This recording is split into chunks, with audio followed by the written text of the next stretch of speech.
हाँ जी, अस्सलाम वालेकुम। क्या हाल चाल है मेरे बच्चों? तबीयत ठीक है? चलें आज हम 10.1 क्वेश्चन नंबर 3 इसका पार्ट थर्ड सॉल्व करने की ट्राई करते हैं।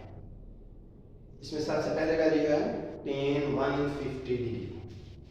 अलाइड एंगल के हिसाब से हमने इसको लिख दिया tan 90 प्लस 60। अब इस जगह पर हमारे पास ऑड मल्टीपल है, मल्टीप्लाई 1 है, तो अब ये tan बेटा हो जाएगा cot 60 डिग्री। नेक्स्ट में हम देखेंगे 150 डिग्री किस क्वाड्रेंट में है? Second quadrant. सेकंड क्वाड्रेंट में tan negative, no we write here negative sign of cot 60। अब आपने क्या करना है? cot 60, 30, 45 की वैल्यूज के लिए या तो आपको टेबल आना चाहिए या आपको इस तरह से ट्राइंगल याद होनी चाहिए। ट्राइंगल में इस जगह पर अगर 30 डिग्री है तो ये एंगल हमारे पास 60 होता है। 2, 1 एंड √3। अब 60 पर है तो ये इसकी बेस है और ये परपेंडिकुलर है, ये हमारे पास बेटा बेस है। अब हमारे पास tan क्या होता है? साइन ओवर cos कह दें या परपेंडिकुलर ओवर बेस, और cot क्या होगा? फिर उसका अपोजिट बेस ओवर परपेंडिकुलर। अब हमारे पास इसका आंसर बन जाएगा minus base over perpendicular 1 over √3। ये हमारे पास पहली वैल्यू का सॉल्यूशन आ चुका।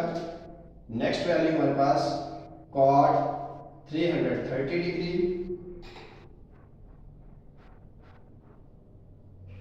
cot 330 degree is can written as, cot हमारे पास किस फॉर्म में है? 330 quadrantal angle near to 360 minus 30 करेंगे तो हमारे पास 330 मिलता है, और इसके क्वाड्रेंट कौन सा है? फोर्थ है। ये इवन मल्टीपल है। फोर्थ क्वाड्रेंट में cot पॉजिटिव होता है और इसकी वैल्यू भी हो जाएगी cot 30। फिर उसी ट्राइंगल पे चलते हैं cot की वैल्यू फाइंड करने के लिए, लेकिन अब हमारे पास एंगल है 30। अब इस 30 डिग्री के लिए, अब इस 30 एंगल के लिए अब इसकी बेस ये हो जाएगी और परपेंडिकुलर ये हो जाएगा। tan 30 क्या होगा? परपेंडिकुलर ओवर बेस, और अब हमारे पास tan 30 में क्या होगा? Base over perpendicular. अब बेस पहले आएगी, अब इसकी बेस हो जाएगी √3 ओके ओवर 1। अब इसका क्वाड्रेंट देखते हैं। Quadrant 330, cot 330 degree. Fourth quadrant में cot नेगेटिव, क्योंकि tan और cot फर्स्ट में और थर्ड क्वाड्रेंट में पॉजिटिव है, और ये फोर्थ में और सेकंड में नेगेटिव है।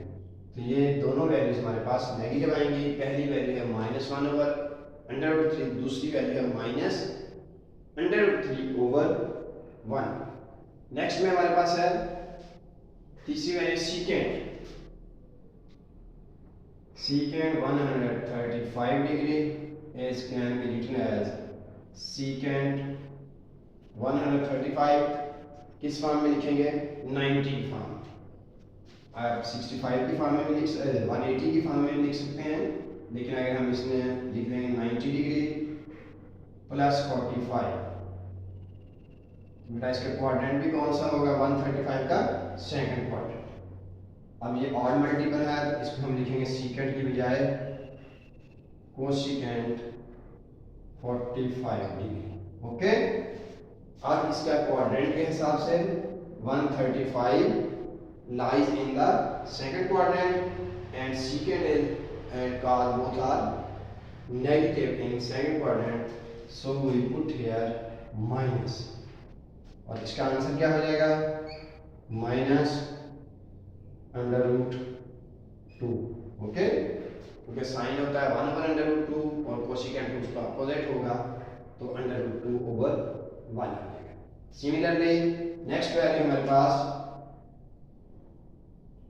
Cosecant 225 degree is can be written as, cosecant को किस फॉर्म में लिखेंगे, 180 की फॉर्म में लिख लें, या इसको आप उससे भी आगे 270 की फॉर्म में भी लिख सकते हैं। लेकिन इस जगह वाले हमारे पास P B angle cosecant 180 plus 45 degree करेंगे तो हमारे पास बेटा वैल्यू बन जाती है 220। इस जगह बाद फिर हमारे पास क्या है 180, 2 मल्टीप्लाई 90, इवन मल्टीपल है। अब इवन मल्टीपल की वजह से हमने इसको लिखा है cosecant 45 degree.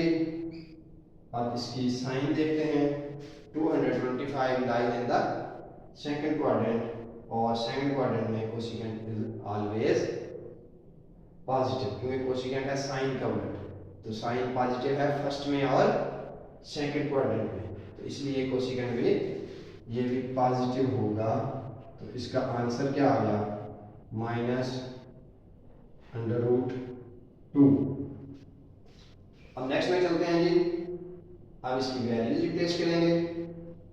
Left hand side पे, left hand side of the given question can be written as first value tan 150, it's value is -1/√3।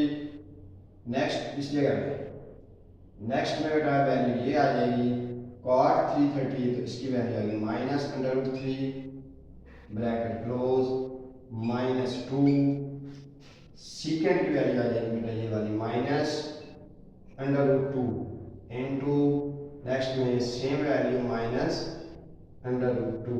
अब इसको हम मल्टीप्लाई करेंगे, ये सिंप्लीफाई होकर आपके सामने नजर आ रहा है, माइनस माइनस प्लस हो जाएगा, ये 1 -2 और ये भी मल्टीप्लाई होकर 2 बनेगा, 2 to the 4, 1 - 4, answer is -3 and this value is equal to right hand side. इस तरह से हमारा ये पार्ट कंप्लीट हो गया। चलें माशाल्लाह इस वीडियो को देखें, इससे अगली वीडियो में हम इसका पार्ट नंबर 4 सॉल्व करते हैं। ओके, अस्सलाम वालेकुम।